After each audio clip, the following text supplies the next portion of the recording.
Bonjour à tous et bienvenue aux Expertes.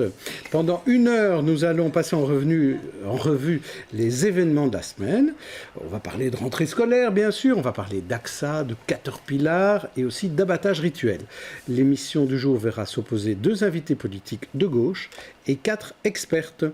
Bonjour, on va commencer tout de suite par la première d'entre elles, journaliste talentueuse au rire distinctif, la rédactrice en chef de Bel RTL, Barbara Mertens. Bonjour. Bonjour Jean-Jacques. Journaliste plurimédia au rire numérique, pilier du site d'info régional Vivre Ici, Aurore Pénois. Bonjour. Bonjour.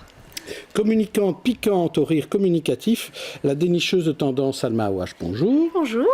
Et éditrice prolixe au rire distingué, la responsable de la boîte à Pandore, Véronique de Montfort. Bonjour. Bonjour Jean-Jacques. Alors, c'était la suite de la rentrée scolaire cette semaine. Donc, il y a eu les primaires, là, maintenant il y a eu les secondaires. Et il y avait notamment de nouvelles écoles dans le Nord-Ouest. Et là, on a présenté une future école qui s'ouvrira seulement que lors de la rentrée prochaine. Un reportage de Sabine Ringelheim et Nicolas Kenartz. Ce projet, c'est elle et son ASBL composé de quelques enseignants qui l'ont porté à bout de bras. Créer une école secondaire dans le nord de Bruxelles où les places manquent, basée sur une pédagogie active avec comme objectif prioritaire la mixité sociale. Notre enseignement est un enseignement beaucoup trop inégalitaire et qui ne joue pas son rôle d'ascenseur social.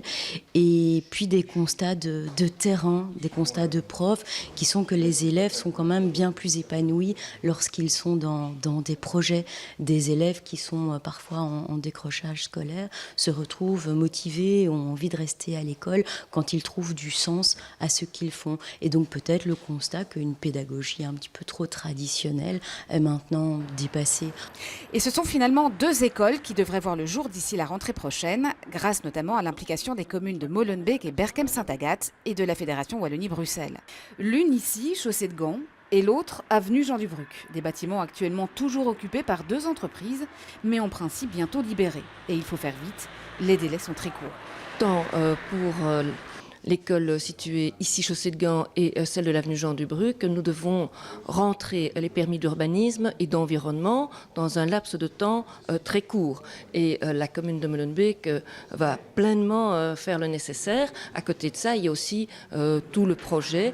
Novateur sur le plan pédagogique, le projet l'est aussi en ce qu'il dépasse les barrières de réseau. Le pouvoir organisateur des 2 écoles est en effet composé entre autres des 2 communes, de la Fédération Wallonie-Bruxelles qui a financé l'achat des bâtiments, mais aussi de l'ASBL École Ensemble et de l'ULB. Nous allons ouvrir nos portes, c'est-à-dire que s'il y a des besoins pédagogiques, nous y répondrons. Je pense que le personnel enseignant sera certainement demandeur aussi de contacts suivis avec nos professeurs. 4 à 5 classes de première secondaire devraient ouvrir de part et d'autre en septembre prochain pour accueillir entre 200 et 300 élèves. Alors, de nouvelles écoles à Bruxelles, on va en voir beaucoup dans les mois et dans les années à venir. C'est vraiment quelque chose qui est important, qu'on ressent. Il y a une demande pour ces nouvelles écoles. On n'a pas le choix, il n'y a pas assez de place, donc on ne peut pas passer par un autre système que de créer de nouvelles écoles. Et en l'occurrence, là, c'est un super projet. Mais en face, il y a tout le reste de l'enseignement, et on pourrait faire toute une émission évidemment sur l'enseignement. Ce pacte d'excellence qui semble patiner, la lutte contre le redoublement, où on ne sait plus très bien si on va le supprimer, lutter, comment, on ne sait pas si on aura les moyens. Et puis si on prend juste la rentrée là maintenant, les directeurs débordés à cause de la réforme des titres et des fonctions, des modifications aussi dans les jurys, le moyen de passer les jurys qui va être réformé en pleine année scolaire, donc on va tout chambouler au milieu d'une année scolaire. Il y a un travail monstre à faire au niveau de l'enseignement, que ce soit à Bruxelles ou en Fédération Wallonie-Bruxelles de manière générale. Et donc là, c'est chouette de voir la ministre, le ministre-président, les bourgmestres qui paradent un petit peu devant un chouette projet que tout le monde a envie de soutenir. Et personne ne peut aller à l'encontre de ce genre de projet. Mais quel boulot il y a encore à abattre en face, derrière et dans toutes les écoles et dans les mentalités sans doute aussi. C'est un projet pour 2017. Oui, c'est pas encore fait. Aurore Pénois. Ouais, c'est chouette, c'est une bonne nouvelle, c'est positif, je trouve. C'est une chouette implémentation et c'est un changement de pédagogie, je trouve que c'est assez sympa, ça donne presque envie d'y retourner en fait. Voilà. Salma Awash. Je salue l'initiative parce qu'effectivement, déjà, il y a un problème d'école et on sent qu'on hésite j'hésite entre la carte scolaire et l'envie de mixité, et puis le fait d'ouvrir un peu tout à tout le monde, et ça fonctionne pas très bien. La preuve, c'est tous les enfants qui sont encore, et les élèves qui sont encore sur le carreau encore aujourd'hui, sans école, ce qui est quand même un drame quand on est dans un pays où l'éducation est obligatoire, et en tout cas est un fondement de la société. Mais surtout, c'est vrai que les écoles à pédagogie active, il n'y en a pas à Bruxelles. Il y en a quelques-unes en primaire à Uccle, et elles sont toutes à Uccle. Est-ce que c'est un hasard? Je ne sais pas. Et en secondaire, il y en a peut-être une, et également à Uccle, une deuxième. Et ça montre quelque part une volonté de vouloir s'ouvrir à un autre mode d'enseignement. Donc si ça ne marche pas comme on a fait jusqu'à présent, et qu'on a l'opportunité de faire de nouvelles choses, autant les faire mieux qu'avant alors. Alors, juste pour corriger, il y a quand même une école dans le Nord qui est Marguerite Yourcenar, où il y a de la pédagogie active. Mais ces deux-là, en plus, c'est quand même important pour le Nord-Ouest. Oui, parce que ça change beaucoup. Oui. Véronique de Montfort. Mais je crois que la rentrée, c'est le moment des bonnes résolutions. Là. Ils sont tous tombés sur la tête, mais du bon côté. Donc, je serai comme Barbara Mertens, qu'ils continuent à tomber sur la tête de ce bon côté-là. Il y a une chose que je peux saluer, c'est que la pédagogie active, ou ce que M. Freinet aurait adoré, puisque ça a changé de nom, mais c'est quand même un Belge qui a créé la pédagogie active, qui est M. Freinet, que cela arrive dans des communes où il y a une mixité sociale très forte, avec malheureusement des résultats scolaires qui ne sont pas là à hauteur de ce que cette population a le droit d'exiger et d'avoir. Alors oui, allons-y, continuons. Eh bien, on va écouter nos invités politiques à ce propos-là. Je suis sûr qu'ils auront des choses à nous dire. Il s'agit de Sarah Turine et de Julien Heutendal. Ils vont arriver.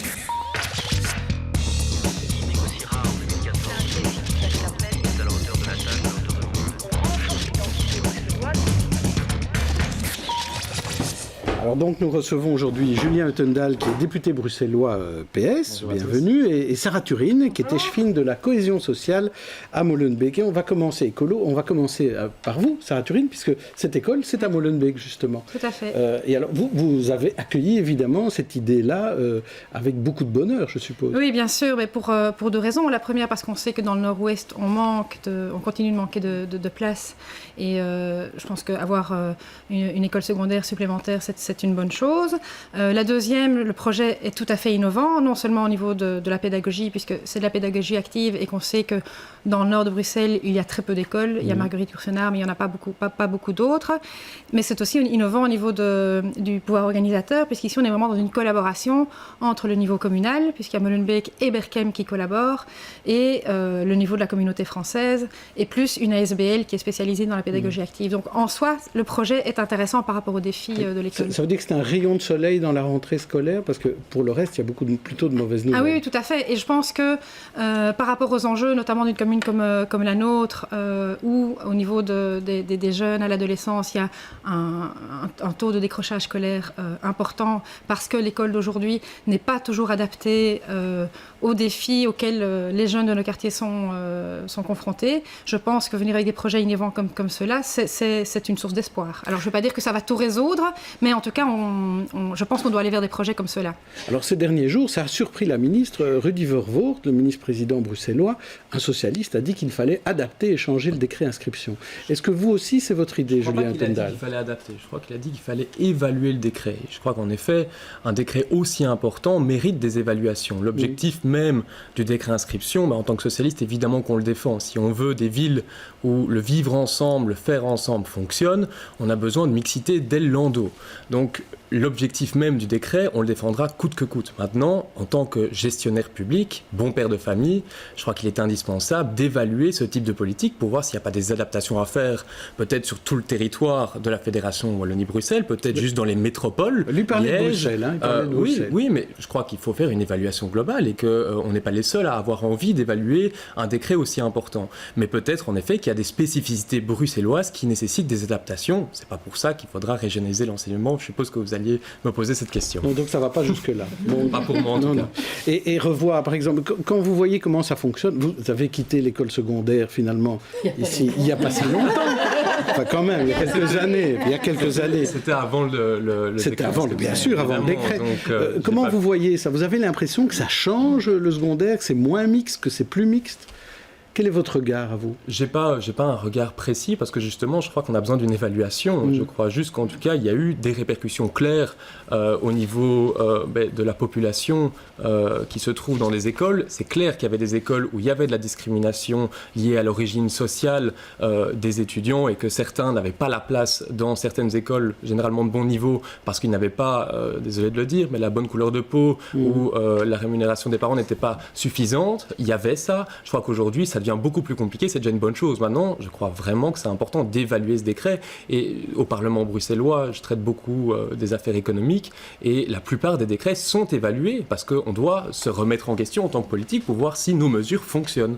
Est-ce qu'il y a une légèreté du côté de la Fédération Wallonie-Bruxelles, Sarah Turin? J'ai pas envie de dire ça, mais en tout cas, ce qui est sûr, c'est que la mixité, ça ne se décrète pas. Et donc, le décret inscription, il faut quand même le rappeler. Le premier objectif du décret inscription, c'était de stopper l'arbitraire au moment des inscriptions. Et donc, c'était de faire en sorte qu'effectivement, tous les enfants puissent s'inscrire dans les écoles de leur choix. Alors, le problème, c'est qu'évidemment, certaines écoles ayant plus d'attrait que d'autres, il a fallu mettre toute une série de critères. Mais à côté de ça, ce qui est sûr, c'est qu'il faut d'autres mesures pour aider les écoles à garder aussi la mixité, parce qu'on voit qu'il y a un lissage au fil des années, parce que les écoles n'ont pas été assez accompagnées dans l'accueil de profils différents et le soutien au quotidien. Et voilà, je pense vraiment qu'il y a là un accompagnement qui est nécessaire des écoles et des enseignants pour adapter par rapport aux enjeux d'aujourd'hui. Et c'est vrai, c'est d'autant plus vrai à Bruxelles qu'ailleurs. Et donc là, je pense que M. Vervoort a tout à fait raison de spécifier qu'à Bruxelles, on a quand même une réalité qui est spécifique et donc il faut en tenir compte dans l'évaluation du décret. Salma Awash. Est-ce que sur des communes qui sont très étendues et dans lesquelles on a une mixité finalement parce qu'elles sont très étendues et qu'on a une mixité sociale, en dépendant du quartier où on peut envisager un système de carte scolaire comme en France? C'est-à-dire que les gens n'ont plus le choix personnel d'aller taper, faire du harcèlement, et je parle d'expérience personnelle, on est tous, si on a les capacités en tant que parents d'aller à presque harceler l'école de son choix et qu'on a en plus parfois même les moyens de payer une école privée, ça marche. Si on ne peut pas, on est un petit peu bloqué. Est-ce que ça serait une solution d'imposer quelque part? Mais alors il faut aussi d'abord tenir compte de ce qu'on entend par carte scolaire. Et à Bruxelles, on parle de bassin scolaire. Et le bassin scolaire pour les primaires, par exemple, n'est pas le même que pour le secondaire. Et je pense que Bruxelles, pour le secondaire, ça doit être l'ensemble de la région bruxelloise qui doit être le bassin scolaire. Oui. Et je pense que c'est très intéressant que des enfants puissent circuler d'un quartier à l'autre. Ça les ouvre sur d'autres réalités. Alors qu'effectivement, pour l'enseignement primaire, imaginer de travailler à l'échelle du quartier peut être intéressant. Mais ceci dit, le système français a aussi ses limites. Donc ne pensons pas qu'il y ait un système parfait. Sinon, je pense qu'il serait déjà mis en place partout. Barbara Mertens. Oui, et vous pensez que le pacte d'excellence va apporter les moyens qui sont nécessaires pour aider les écoles à conserver la mixité? Demander à Julien Tendal, parce que lui, il est dans la majorité à la Fédération Wallonie. Il faut le laisser vivre, ce pacte d'excellence, et on verra. Mais il n'existe pas encore. Oui, mais il faut le laisser vivre. Et je crois qu'à nouveau, dans cette logique d'évaluation, il faudra l'évaluer après. Et je crois qu'on pourra porter un jugement clair qu'au moment où on aura laissé vivre ce pacte d'excellence. Et en attendant, les élèves passent d'un décret inscription qui ne tourne pas rond à... Mais c'est pour ça qu'il faut aussi évaluer. C'est vraiment dans la même logique. Je crois qu'en tant que politique, on est responsable et on doit évaluer... et modifier. Et modifier le cas échéant. Bien sûr, mais bien sûr. Est-ce que ça veut dire qu'on n'a pas eu de vision vraiment à long terme ces 20 dernières années en matière d'enseignement, que maintenant on est obligé vraiment de dire il faut évaluer alors que ça fait peut-être 5 ans qu'on aurait pu évaluer, ou de dire qu'il faut bien réfléchir avant de décider d'un pacte d'excellence? Ça veut dire que pendant 20 ans on a mal fait son boulot? Je ne vais pas juger le passé, je crois qu'on doit en tout cas évaluer ces instruments et on a en tout cas une chose qui est claire grâce à ce décret inscription ou malgré ce décret inscription, c'est que maintenant en tout cas on voit clairement qu'il y a des pénuries en termes de places d'école et ça ma voisine l'a également mis en avant. On a une urgence aujourd'hui en termes de construction d'écoles et aussi en termes de revalorisation de certaines filières d'enseignement, voire de l'image de certaines écoles qui aujourd'hui ont encore des places libres, ce qui n'est pas logique à partir du moment où on remarque qu'il y a des pénuries. Justement, il y a un paradoxe, Sarah Turin, quand on entend, on dit il n'y a pas assez de place, alors qu'il y a des écoles où il n'y a pas d'élèves. Il n'y a pas assez d'élèves. Tout à fait. Et donc, il y a il y a à réfléchir comment revaloriser certaines écoles dans... Sur Molenbeek, vous avez le cas d'écoles... Pas les écoles primaires qui sont toutes saturées. Et effectivement, en secondaire, il reste des places, mais on a aussi l'école la plus grosse de toute la communauté française, hein, donc l'Athénée Serge-Creuse, avec 3 implantations, et le plus gros bahut, donc il reste quelques places dans cette école. Donc comment faire, prenons cet exemple-là, comment faire pour faire en sorte que les parents aient quand même envie d'inscrire leurs élèves en secondaire, en général, là-dedans? Alors, il y a on est à la croisée de plein d'enjeux, hein. On a parlé des réformes dans l'enseignement, il y en a déjà eu plusieurs. Alors, à un moment donné, on s'est dit que peut-être aussi que tout le monde est fatigué de ces réformes à répétition et de se dire, mais on ne trouve pas... on ne trouve pas... qu'il faut un stop. On ne trouve pas la solution. Il ne faut certainement pas un stop, il faut en tout cas se poser, continuer à se poser des questions. Je pense que toutes les initiatives alternatives, comme des écoles à pédagogie active, qui arrivent sont intéressantes. Il y a les projets, je pense que pour Bruxelles c'est important. Ça veut dire que des écoles qualifiantes devraient devenir des écoles à éducation active. Alors, il y a toute la question du tronc commun aussi. Pourquoi ne pas, c'est une proposition qu'Écolo porte, mais d'avoir un tronc commun jusqu'à 15-16 ans pour l'ensemble des élèves, et ça permet de valoriser l'ensemble des matières, que ce soit des matières plus manuelles et des matières plus intellectuelles, sans qu'on ait toujours l'impression que les filières techniques soient des filières finalement de relégation pour ceux qui ne réussissent pas dans l'enseignement général. À partir du moment où on met des enfants dans l'enseignement général et puis à un moment on dit écoute, ici t'as pas ta place, va plutôt vers l'enseignement technique, eh bien fatalement, ça devient un second choix. Et donc peut-être qu'avec un tronc commun qui permet de diversifier les approches, eh bien, ça permet de revaloriser l'ensemble des filières. Mais c'est justement dans le pacte d'excellence, donc on aura l'occasion d'en reparler. Autre sujet qui a marqué la semaine, c'est tous ces sujets sociaux, avec notamment ce séisme, en tout cas à Charleroi, mais qui a eu des répercussions ailleurs, à Bruxelles et même dans tout le pays, c'est cet arrêt de Caterpillar. Un reportage de Michel Gaillard et Yannick Van Gansbeek sur les répercussions à Bruxelles. Comme une lueur d'espoir dans un paysage social bien morne, la STIB, gros employeur, a besoin de bras et de cerveau. Pourquoi pas ceux dont Caterpillar annonce vouloir se séparer? C'est clair que chez Caterpillar, il y a des profils qui nous intéressent. Nous, on cherche des électromécaniciens, on cherche des ouvriers techniques. On en a besoin, on en recrute. Et donc, c'est évident que ces profils-là nous intéressent et qu'on encourage les travailleurs de Caterpillar qui veulent retrouver du boulot à postuler à la STIB. La STIB qui va aussi contacter AXA. Ce n'est pas la première fois qu'elle se montre proactive dans ce genre de situation. Dans le passé, on a eu des démarches similaires. Parfois, les directions sont très réceptives. Parfois, ce n'est pas le cas. On a un très bel exemple qui est celui de Sabena Technics, où nous avons eu une collaboration vraiment efficace avec la direction de Sabena Technics à l'époque et où nous avons pu recruter pas mal de travailleurs de chez Sabena Technics qui travaillent toujours aujourd'hui dans nos ateliers à la STIB. Ils sont une vingtaine de Bruxellois à travailler directement pour Caterpillar. Actiris active pour eux sa cellule d'outplacement. Combien d'autres travaillent à Bruxelles pour des enseignes américaines, avec le risque qu'un jour, un ordre venu de bien loin décide de leur avenir? Nous posons la question à la Chambre américaine de commerce. En tout, à Bruxelles même, je crois que les entreprises américaines directement emploient plus ou moins 30 000 personnes, réparties sur plus ou moins 500 entreprises, 500 entités juridiques, hein, donc c'est quand même assez important. Toutefois, il faut tenir compte de la particularité de ces emplois bruxellois, moins menacés que d'autres. Les grandes entreprises bruxelloises qui viennent de l'étranger sont en général des centres de marketing et de vente.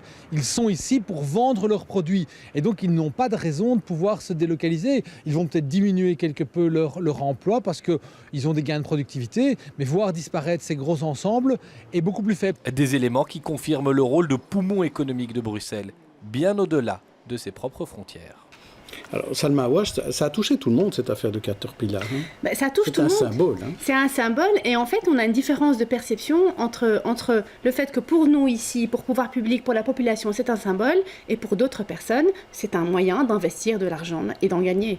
Et donc, on a des capitaux qui viennent un peu de partout. Là, on apprend comme si c'était un poteau rose qu'en fait, les capitaux sont suisses, alors que... Voilà, alors qu'on le sait. Donc il y a une grande différence entre ce que ces entreprises viennent chercher en étant ici et la façon dont nous on les reçoit comme s'ils étaient un symbole. Alors pour eux, ça n'est aucun symbole. Ici ou ailleurs, c'est la même chose. Et il y a un autre point, il y a un problème de perception d'image. On parlait d'écoles qui essaient d'attirer du monde. Il y a des entreprises qui essaient d'attirer du monde et qui n'arrivent pas. On m'a encore confirmé que la STIB cherchait 900 profils et qu'elle n'arrivait pas à les recruter. Et de l'autre côté, on a des gens qui sont accrochés, on pourrait dire presque accrochés, qui se sentent accrochés à une entreprise et qui n'osent pas en partir et ça fait des drames sociaux. Alors il y a une question de circulation probablement à envisager en fonction des compétences et de redirection en tout cas vers un futur qui serait plus serein, on va dire. Ouais. Julien Tondal, est-ce que vous trouvez qu'il faut faire le maximum pour retenir ces entreprises, pour avoir un maximum d'emplois à Bruxelles, ou est-ce qu'il faut tout faire pour qu'elles suivent les règles absolument, et c'est ça le plus important. Qu'est-ce qui est le plus important ? Il faut d'abord faire un constat, c'est que le tissu industriel belge est en pleine mutation, et croire qu'on aura des grandes industries du type 20e siècle à l'avenir, on en aura peut-être encore quelques-unes, mais on n'est plus dans le même système aujourd'hui. Et il faut s'en rendre compte, le tissu industriel est en train d'évoluer et on aura des petites unités industrielles et ce sera, à mon avis, comme ça pour toute l'Europe, voire au niveau mondial, puisque les technologies font qu'aujourd'hui, on peut produire beaucoup plus facilement n'importe où. Donc l'industrie du XXe siècle, elle est en phase terminale. Évidemment, on ne doit pas gâcher des opportunités. Si on peut encore attirer des grandes industries, il faut le faire, mais à des conditions qui sont claires dès le départ. Et ce que je trouve malheureux, c'est qu'à chaque fois qu'on entend ce type de drame dans les médias, on a en effet toujours les mêmes discours politiques qui reviennent en disant il faut arrêter de donner de l'argent et des aides à ces entreprises si elles décident du jour au lendemain de disparaître. Il faut arrêter, selon vous. Il faut arrêter ces discours, il faut agir. Est-ce qu'il faut arrêter de leur donner des aides je dis pas des niches fiscales ou autre. Je crois qu'il faut réorienter les aides en fonction de niveau de l'efficacité. Et il y a une info qui est sortie il n'y a pas longtemps de la part de l'OCDE, c'est pas un organisme révolutionnaire, qui annonçait que les PME belges étaient championnes du monde en termes de création de nouveaux emplois. Je crois que c'est une information qui est intéressante en tant qu'acteur politique et que, évidemment, les aides, on doit peut-être mieux les répartir et essayer de recréer peut-être aussi un tissu de PME fort, parce que ces PME, elles ne partiront pas du jour au lendemain si le droit social hongrois devient plus attrayant.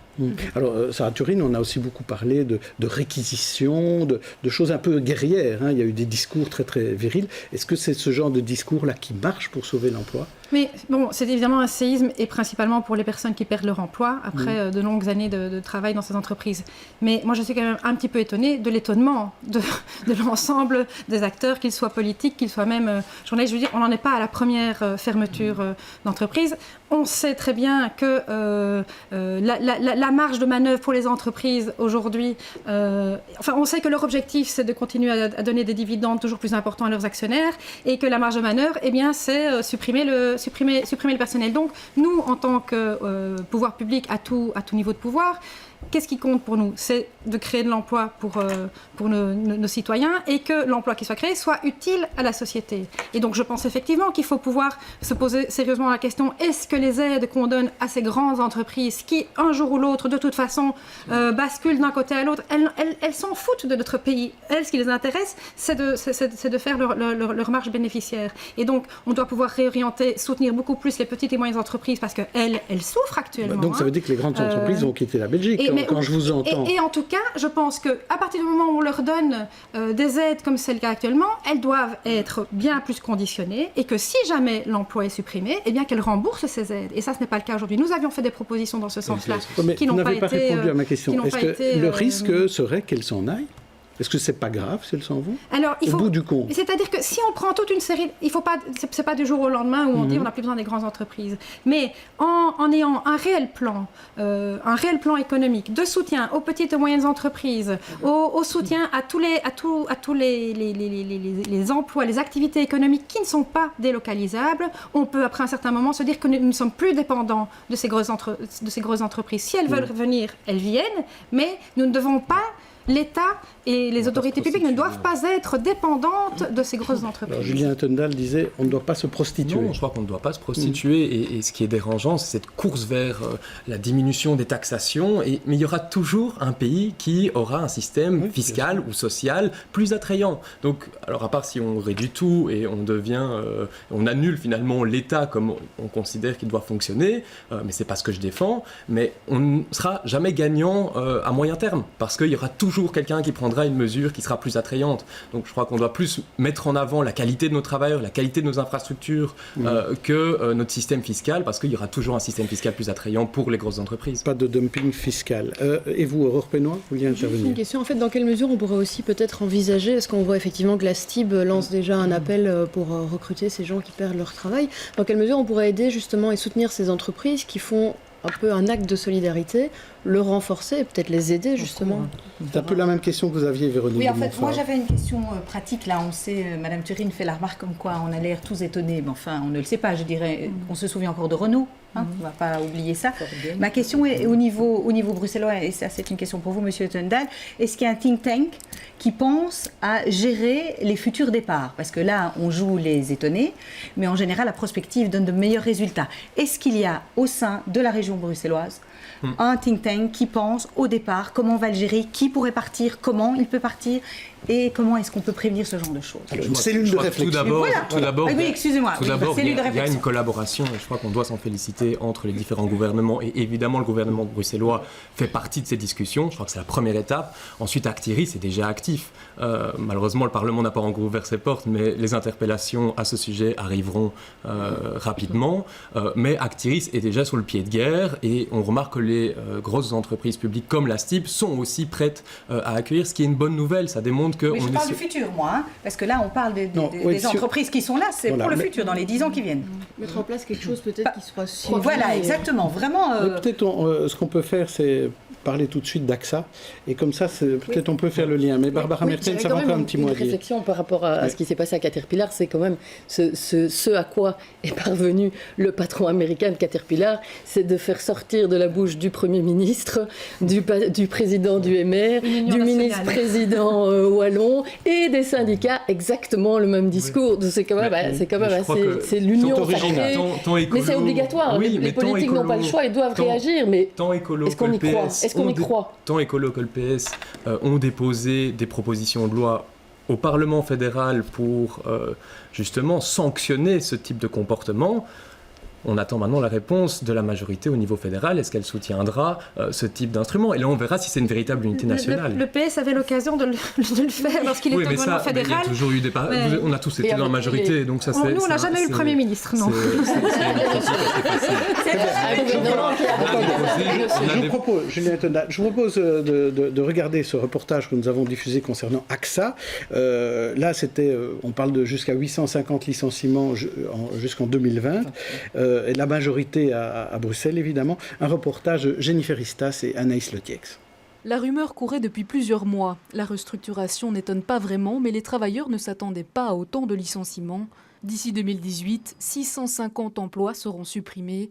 D'ici 2020, 200 licenciements supplémentaires seront effectués pour un total de 850 licenciements.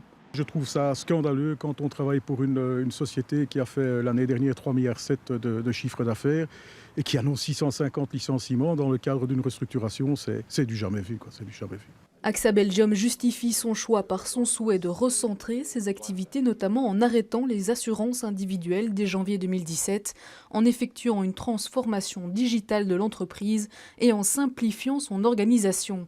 En plus des licenciements prévus à l'horizon 2020, la direction d'AXA va modifier les conditions salariales de ses travailleurs. Si on se compare avec nos compétiteurs directs, nos concurrents, sur la plage belge, on remarque qu'on a des coûts salariaux qui sont plus élevés, à la fois par FTE et en masse salariale vis-à-vis le chiffre d'affaires, et que donc on va se mettre autour de la table avec les représentants du personnel pour voir quelles sont les solutions qu'on pourrait développer. Syndicats et directions tenteront désormais de diminuer au maximum le nombre de licenciements secs en permettant par exemple à certains travailleurs de partir en prépension.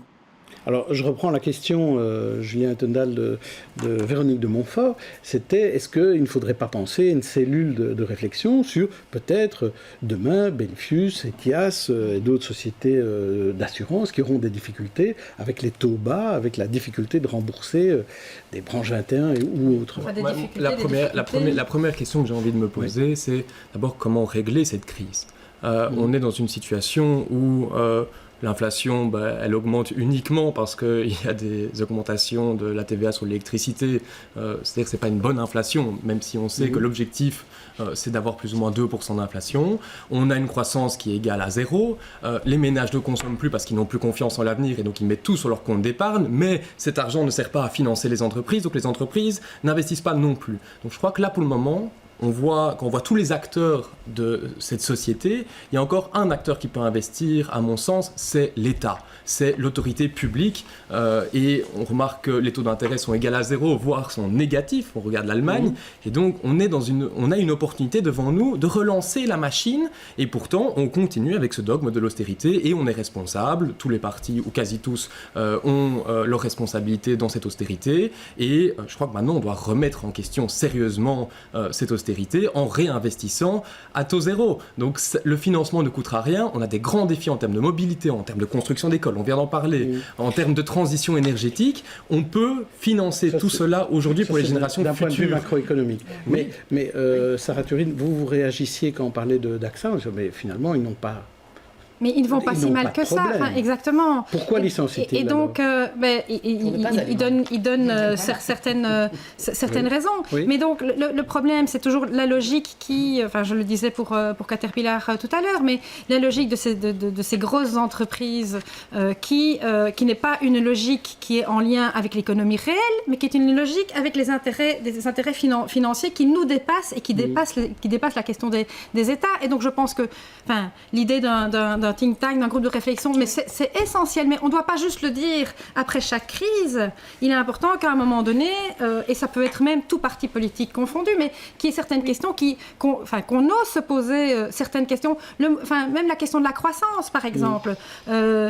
Qu'on ose se poser des questions qui sont peut-être tabous, de se dire, mais est-ce que la croissance, on dit maintenant, il n'y a plus de croissance, c'est catastrophique, mais est-ce que c'est réellement la croissance qui amène toujours l'emploi? Si c'est pour qu'après un an ou deux, ces emplois soient supprimés, l'État doit pouvoir se poser des questions de ce que j'ai dit tout à l'heure, ce qui compte, c'est de créer de l'emploi pour nos citoyens et de faire en sorte que l'emploi créé soit utile ici et maintenant. Salma Awash. J'entends plusieurs choses, mais d'abord, il y a le fait que l'État, quand on parle de l'État et d'investissement, moi ce que j'entends, c'est que l'État veut créer de l'emploi et que les entreprises veulent créer du bénéfice. Bon, ça a toujours existé, ça ne changera jamais. Mais après, là, on entend clairement que ce n'est pas juste un problème de multinationales, même si c'est une façon de fonctionner, on n'a plus de sous, donc on a moins de sous, moins de marge, donc on licencie. Mais c'est qu'il y a un secteur qui est en train de changer. Et donc là, il y a un moment, l'État aussi doit se dire, ok, est-ce que l'État ne devrait pas se dire, bon, il y a des choses qui changent, on va accompagner. Là, on parle de transformation digitale, c'est un fait, c'est le cas. Donc, qu'est-ce qu'on peut faire là? Julien Tenat. Mais justement, en parlant de numérisation, et ce n'est pas le seul secteur qui est touché par la robotisation, par la numérisation, par les imprimantes 3D, j'en parlais. Et là, maintenant, les études sont claires. Elles sont unanimes. Dans 20 à 30 ans, il y a 50% des emplois, pas que manuels, aussi des avocats, tout le monde est touché. Il y a 50% des emplois qui vont disparaître ou qui seront sérieusement menacés. On doit faire ce constat, on a cette donnée. Comment, en tant que politique, on réagit? Là, je crois vraiment qu'on partage exactement le même point de vue. C'est qu'on doit réfléchir sur la meilleure répartition du temps de travail. Mais je crois vraiment... C'est pas de l'angélisme. C'est pas de l'angélisme. Non, parce qu'il y a une réforme fiscale à faire, évidemment, au niveau des machines. Une machine devra payer en quelque sorte des taxes pour financer. C'est évidemment comme ça que ça doit fonctionner. Est-ce qu'il ne faut pas se mettre dans un état d'esprit un petit peu plus créatif, un petit peu plus imaginatif aussi, et que les emplois d'hier, les vieux emplois, soient effacés, oubliés par les nouveaux emplois, des emplois neufs, grâce à la digitalisation, grâce à l'imagination. Est-ce que c'est une idéologie d'hier? On travaille de moins en moins. C'est un fait. Et on continue sur cette voie-là. Excusez-moi, parce que ça, c'est le discours, effectivement, que Loreton Collings et d'autres, Rudy Verwoerd, ont tenu chez nous. Voilà, tout à fait. Mais, c'est de toute façon le thème de rentrée du PS, donc il n'y a pas de souci. Mais juste, est-ce que vous n'avez pas l'impression que, juste quand on parle de la semaine des 4 jours, de manière générale, est-ce qu'on ne vient pas avec une idée qui n'est pas une nouvelle idée? Mais c'est pas une nouvelle idée, on en parle depuis longtemps. Oui, c'est ça. Donc il y a des économistes il y a 50 ans qui disaient on travaillera environ 15 à 17 heures à partir des années 2000. Donc c'est pas une nouvelle idée, c'est juste que maintenant on doit la mettre en place. De faire un groupe de réflexion avec Sarah Turin. Avec grand plaisir. Voilà. Vous allez réfléchir à la créativité.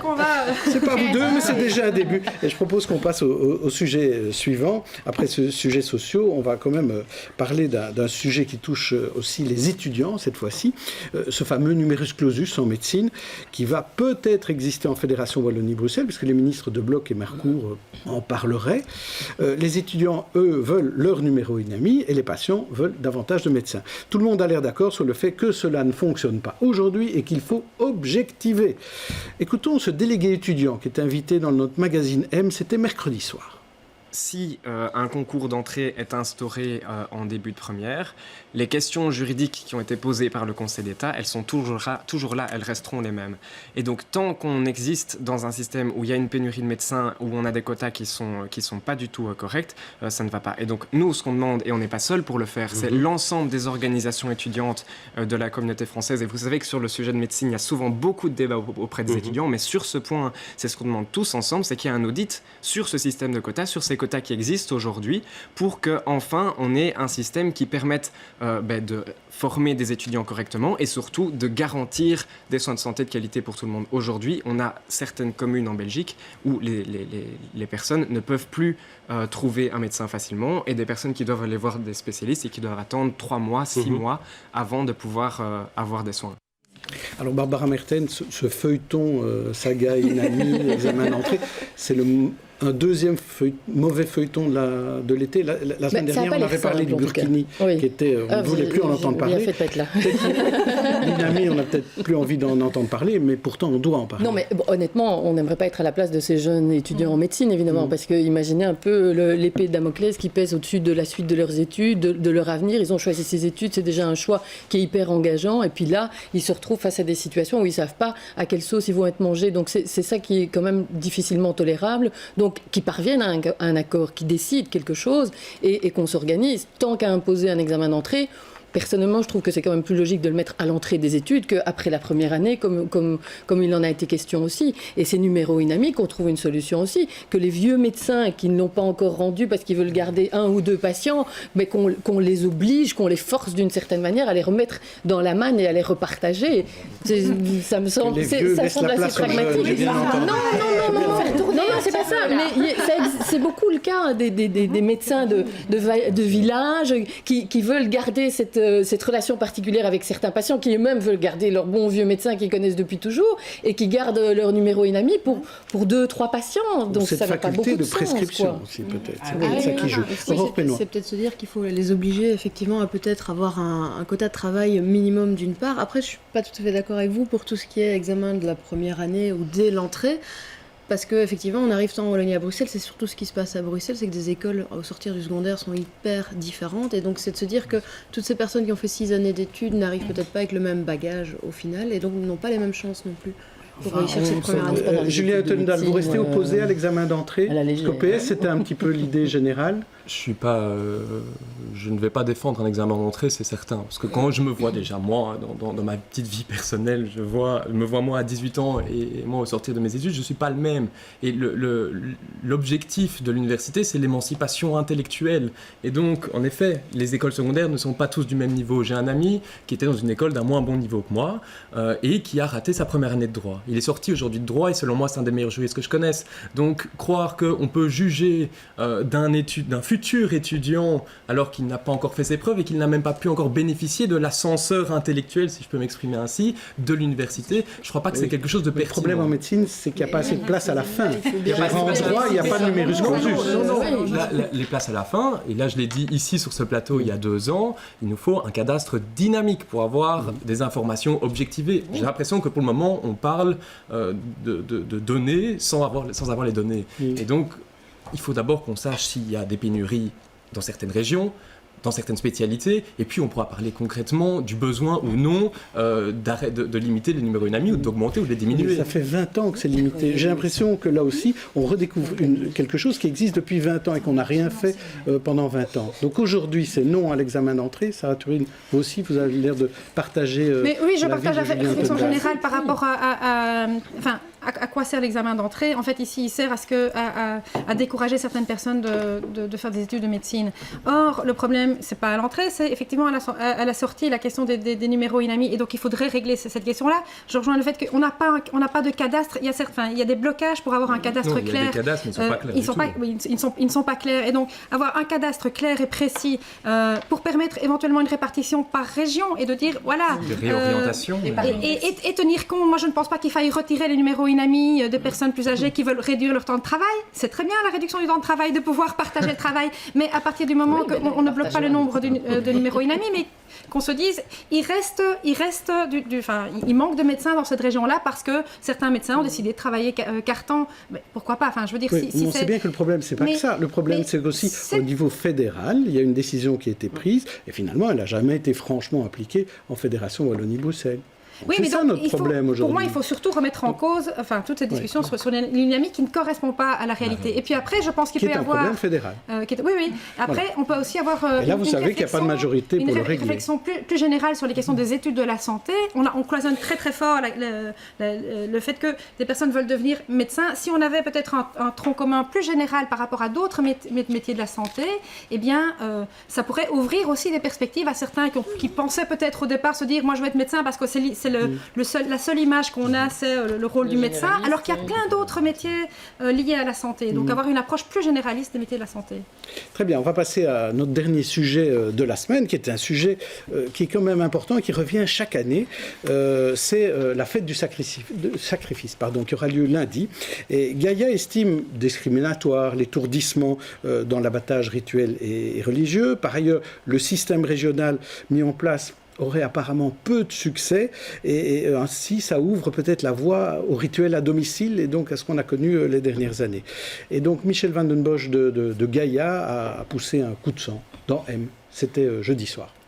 On a essayé de trouver une solution pour contourner la loi, ça c'est bien clair, pour pouvoir permettre donc aux personnes de confession musulmane de continuer quand même à abattre donc des animaux sans étourdissement. Et pourquoi? Alors contourner la loi, cette installation est un échec, parce qu'il n'y aura que 665 moutons donc, qui seront abattus. Donc que faire de ces dizaines de milliers d'autres? Et je vais vous dire, demain il y aura donc un procès contre le parti islam. Oui, ça c'est un autre débat. Mais c'est un débat important étant donné que les gens sont donc désinformés parce que ce parti prétend donc que les abattages rituels à domicile sont parfaitement légaux. Alors qu'on sait que c'est faux, bien sûr. Je termine la phrase à sa place. Salma Awash. Pardon, excusez-moi. Pas du tout. Véronique de Montfort. C'est vous qui vouliez parler. Nous allons de concert nous suivre, certainement. Voilà. Je voulais parler donc de la fête du sacrifice qui, chaque année, devient le mouton qui revient, c'est le cas de le dire. C'est vrai que ce que disait la personne, on va retrouver beaucoup de baignoires dans un état épouvantable puisqu'il y a des problèmes pour faire cet abattage. Je voudrais quand même rappeler qu'il y a une initiative qui est née il n'y a pas si longtemps au sein de la Fondation Roi Baudouin où un fonds s'est ouvert, un fonds musulman s'est ouvert pour recueillir les dons que l'on peut faire si on n'abat pas un mouton, on peut faire un don de manière financière et que la totalité de ces dons sont gérés par cette très sérieuse fondation et que ces dons seront redistribués pour des personnes dans le besoin. Et une chose que je voudrais saluer, c'est que ce fonds musulman n'a pas choisi que ces dons soient nécessairement reversés à des musulmans pour toutes les personnes en situation de précarité. C'est une bonne idée. Salma Awash, c'est une bonne idée le don?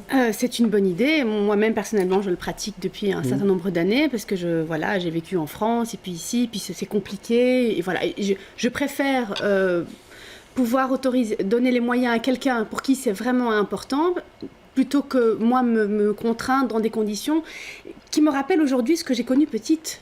C'est-à-dire qu'on a l'impression qu'il n'y a rien, qu'il n'y a pas de possibilité et que ça part un petit peu dans tous les sens et que les gens, effectivement, puisqu'il n'y a aucune possibilité, vont le faire chez eux un peu en stummelings, aller chercher à la ferme, le ramener là, etc. Mais ce qui est important de comprendre, c'est qu'il y a, au-delà de la dimension religieuse, il y a une dimension culturelle qui est très forte. J'ai habité au Maroc, les gens prennent des emprunts pour pouvoir le faire, alors qu'il est quand même écrit qu'il n'est pas nécessaire. Si on n'a pas les moyens de le faire, on ne le fait pas. Donc il y a une dimension culturelle très forte d'une génération qui est arrivée il y a une 50aine d'années, qui est encore très attachée parce que ça lui rappelle un petit peu ce qu'elle avait dans son pays d'origine. Et aujourd'hui, comme on ne comprend pas ce qu'on peut faire, soit on se sent complètement rejeté en disant « mais je ne peux pas faire, je ne sais pas comment faire, alors où je le fais en stomonique », soit alors ils ne veulent pas de moi tel que je suis. Ça peut contribuer à renforcer ce genre de message. Sarah Turine, le fait que l'idée régionale, qui était quand même de faire un abattoir pour tous, ça ne fonctionne pas si bien. Vous vous y attendiez ? Oui. C'est-à-dire que, dans la continuité de ce qui vient d'être dit, il y a une approche très culturelle et c'est un lien presque particulier entre la famille et le mouton.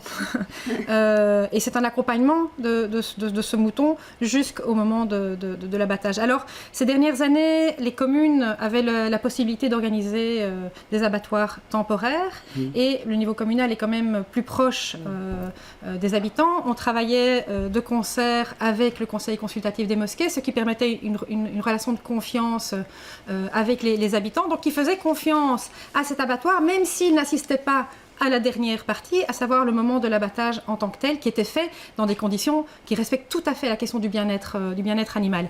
Alors voilà, parce que la loi européenne interdit les abattoirs temporaires précisément, on ne peut plus le faire au niveau communal. La région a pris cette initiative, mais à mon sens, par rapport à la réalité de terrain, c'est une régression. Et donc, je ne suis pas étonnée de voir que ça n'a pas beaucoup de succès parce que je pense que les gens n'ont pas confiance. Ils n'ont pas confiance. Et donc, le risque, c'est quoi ? C'est qu'effectivement, ils abattent plutôt à la maison avec un risque d'augmentation du mal-être animal, de la souffrance animale. Oui. Parce que quand c'est fait dans des bonnes conditions, le bien-être animal est vraiment respecté, même pour un abattage rituel. Donc là, je ne suis pas tout à fait d'accord avec les revendications de Gaia. Je pense qu'on doit respecter le fait de l'abattage rituel. C'est important pour plusieurs communautés dans notre pays. C'est important de pouvoir le respecter, dans le cas, mais avec évidemment des conditions strictes par rapport au bien-être animal. Est-ce que la région, finalement, s'est trompée Je crois qu'elle n'avait pas le choix. Elle devait prendre ses responsabilités sur cette question. Après que cela ne rencontre pas le succès espéré, je crois que c'était prévisible, c'est la première année, il va falloir faire de la communication, mais néanmoins, à partir du moment où on sait, c'est la section de législation du Conseil d'État, c'est quand même une cour suprême dans notre pays qui nous dit qu'on ne peut pas interdire ce type de pratique parce que cela va à l'encontre de la liberté de culte, en tant qu'autorité publique, on doit au moins limiter les nuisances. Et je crois que ce qu'a fait la région, avec le temps dont elle disposait, c'est de créer un système permettant de limiter au maximum les nuisances, tant pour les animaux que pour le voisinage, en effet, parce qu'il y a des problèmes de carcasses dans les rues, etc. C'est clair. Mais ça va prendre du temps, et à côté de ça, en effet, il y a ces alternatives de dons qu'il faut absolument promouvoir. Je crois que c'est en effet une très bonne alternative. Barbara Mertens. Mais donc concrètement, Sarah Turine, vous craignez, à Molenbeek, puisque c'est chez vous, qu'il y ait des abattages dans les appartements, dans les salles de bain, et que va-t-il se passer alors quelles sont les sanctions ? Tendre le cou à un canard, il y a cette image de la salle de bain, on sent... je n'ai jamais assisté à un abattage à la maison, mais c'est pas comme ça que ça se passe. Je veux dire, il y a un respect de l'animal, donc même s'ils sont peut-être maladroits dans la manière de le faire, les musulmans, même qui l'abattent à la maison... C'est pas très hygiénique quand même. Peut-être, mais ça ne se fait pas dans une baignoire. Donc, mais je crains effectivement que cette année, il y ait plus d'abattage dans la maison. Alors, l'année prochaine, les années qui viennent, on va avoir moins le problème parce que ça va se faire pendant les mois d'été et que vu les difficultés de le faire ici, je pense que beaucoup de gens vont partir dans leur pays d'origine pour le faire. Mais ça veut dire qu'on doit se préparer, on a quelques années devant nous pour bien réfléchir à comment on peut accompagner ces communautés pour leur abattage rituel dans quelques années. Alors. Exactement. Donc le calendrier, on sait. Mais cette année-ci, ce n'est pas bon. Cette année-ci, ce n'est pas bon du tout, mais dans les 5-6 années qui viennent, ce sera plus facile. Très bien. Eh bien, je vous propose de passer au coup de cœur. À présent, dans cette émission, on a toujours en fin d'émission nos experts et aussi nos invités qui vont vous donner quelques idées pour les coups de cœur des jours à venir. On va commencer avec Barbara qui voulait nous parler de sport. Oui, de sport en général, mais surtout des Paralympiques qui se déroulent en ce moment à Rio. On a beaucoup parlé des Jeux Olympiques et on parle beaucoup moins, hélas, des Paralympiques parce que je ne sais pas pourquoi ça fait moins vendre sans doute doute les journaux, et en particulier de Marieke Vervoort, qui est cette sprinteuse en chaise roulante. C'est une néerlandophone, elle est en ce moment à Rio, je crois qu'elle court aujourd'hui samedi sur le 400 mètres et sur le 100 mètres dans quelques jours. Et elle a déjà elle avait dit il y a quelques mois que c'était sa dernière compétition. Elle souffre d'une maladie orpheline, elle souffre dans sa chair, elle souffre terriblement. Elle raconte qu'elle dort parfois 10 minutes par nuit. Et donc c'est un courage extraordinaire pour cette femme d'aller courir là-bas en chaise roulante à Rio. Et elle a dit que elle espérait avoir une médaille, en or évidemment, et que ce serait sa dernière compétition et qu'elle réfléchissait à l'euthanasie après, à son retour, à mettre fin à ses jours parce que la souffrance est trop intolérable. Donc c'est un courage extraordinaire. Or, Pénois, ça va être quand même beaucoup plus léger. Vous allez nous parler de nourriture et de boissons. Voilà, oui, c'est plus léger, effectivement, mais il y a quand même aussi une dimension solidaire, puisque je vais vous parler de Eat Brussels, évidemment, qui se tient jusqu'à demain, dimanche soir. Mais ce soir, justement, il y a un repas particulier pour justement toutes les victimes du tremblement de terre en Italie. Donc, ce seront des pâtes qui vont être cuisinées par 3 chefs. C'est une initiative de ces chefs et de Eat Brussels. Tous les bénéfices vont au soutien des victimes. Donc voilà, c'est peut-être aussi l'occasion de bien manger, découvrir des restaurateurs bruxellois et puis de soutenir nos amis italiens. Vous ne dites pas le nom du plat de pâtes ? Non, parce que parce que mon accent italien est extrêmement mauvais. C'est quoi ? Les pasta alla matriciana, puisque c'est un matricier qui a eu le tremblement de terre. Voilà. Création locale. Très bien. Salma Awash, vous, c'est d'une exposition, vous voulez nous parler ? Oui, alors il paraît que l'art est la solution et la réponse à pas mal de nos problèmes. Et là, ça se tient à la Fondation Bogossian, qui se veut l'ambassade d'Orient en Occident. C'est une villa magnifique qui est donc située sur Franklin Roosevelt. Et là, c'est une exposition décor où il y a tout un tas de décors qui ont été faits. Donc, on reprend la thématique décor, un mix entre l'art contemporain et le décor, sans que ça vire au sacrilège, parce que dire à un artiste qui va servir de décor à une maison, il peut peut-être un petit peu mal le prendre. Donc, il y a toute une installation, toutes des décos, toutes des thématiques, des pièces qui vous happent complètement. On rentre dans un environnement, c'est vraiment une échappée. On rentre là, on prend un moment pour soi, on prend une demi-heure, 1 heure, le temps de la visite. Et c'est un art qui est accessible. On n'a pas besoin de le comprendre, on le vit, on le ressent, et c'est tout ce qu'on attend en fait. Donc voilà. Donc c'est Villa en Pin. Villa en Pin. Merci. C'est gratuit le mercredi. Alors on va passer à notre 4e coup de cœur d'expert chez Véronique de Montfort. Et vous allez nous parler de philosophie. Eh bien oui, que serait la vie sans la philosophie ? Ce serait vraiment bien triste. Et on en a besoin ces derniers temps. Alors oui, je voudrais vous parler d'un petit livre qui vient de sortir dans la collection Marabout, qui est une bonne petite collection et qui s'appelle Philosophie, les thèmes essentiels, mais surtout c'est un cahier d'exercices. Alors pour tous ceux qui ont oublié ou qui auraient dû faire les choses, je vous le recommande parce que je vous assure, sur la page 18, on sèche vachement. Mais voilà de quoi remettre les idées philosophiques en place. Si la photo arrive, c'est encore mieux. Mais elle sera sur le site. Oui, voilà. La photo n'existe pas, mais ce n'est pas grave. Avant de laisser la parole au coup de cœur de nos invités, je crois que Véronique de Montfort, vous avez une question à poser à Sarah Turin pour un de ses tweets. Oui, je tweete pas souvent pour ça. Ah oui, mais justement. Mon œil ne l'a pas lâché. C'était juste avant les vacances. Vous avez tweeté un petit tweet qui dit « Je me sens légitime pour devenir bourgmestre de Molenbeek ». Oui, non, j'ai retweeté l'article qui avait titré comme ça. Donc c'était un peu plus, c'était une grande interview. Et donc effectivement, on me posait la question, mais voilà, est-ce que vous verriez bourgmestre ? Ce qu'on appelle directement Françoise Quepement. Et donc j'ai répondu que oui, pourquoi pas, et que je pense que j'avais une certaine légitimité de par le travail que j'accomplis, que pas mal de gens d'ailleurs viennent me dire on espère que vous allez vous présenter comme bourgmestre. Maintenant je disais, il y a la légitimité du terrain et puis il y a la légitimité des urnes qui est évidemment essentielle en démocratie. Et là, je dois dire humblement que Écolo à Molenbeek a encore une très grande marge de progression. Vous avez du boulot. Mais vous voyez les tweets, on ne les oublie jamais. Et c'est pour dans 2 ans. Hein, ça. Alors là, on va parler des coups de cœur de nos invités. Et je ne sais pas ce dont vous allez parler, mais Julien Tondal, je suppose que vous allez nous parler des 800 ans de Saint-Gilles. Non, mais je vais parler d'un autre événement à Saint-Gilles, au centre culturel Jacques Franck. Oui. C'est une exposition photographique de Vincent Pile. Alors Vincent Pile, c'est un photographe des Marolles qui est amoureux de Bruxelles, et pas que de Saint-Gilles, et amoureux du monde. Et il expose, c'est le dernier jour ce samedi, donc allez-y.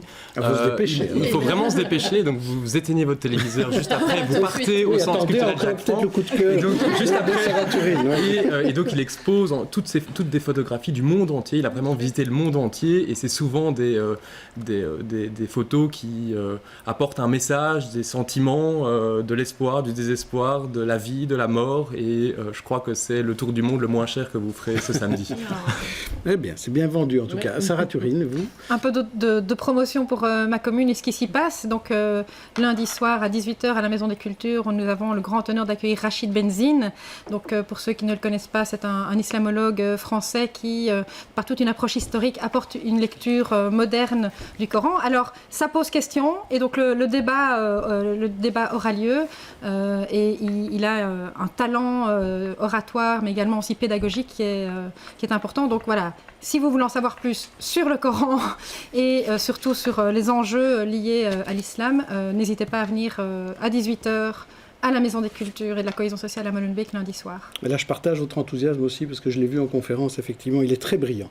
Alors, merci en tout cas à nos invités, merci à tous nos chroniqueurs experts, et on se retrouve le week-end prochain pour une autre émission des experts, cette fois-ci peut-être moins d'expertes, mais une émission agréable, j'en suis sûr, à la semaine prochaine. Ça, c'est un vrai coup de cœur.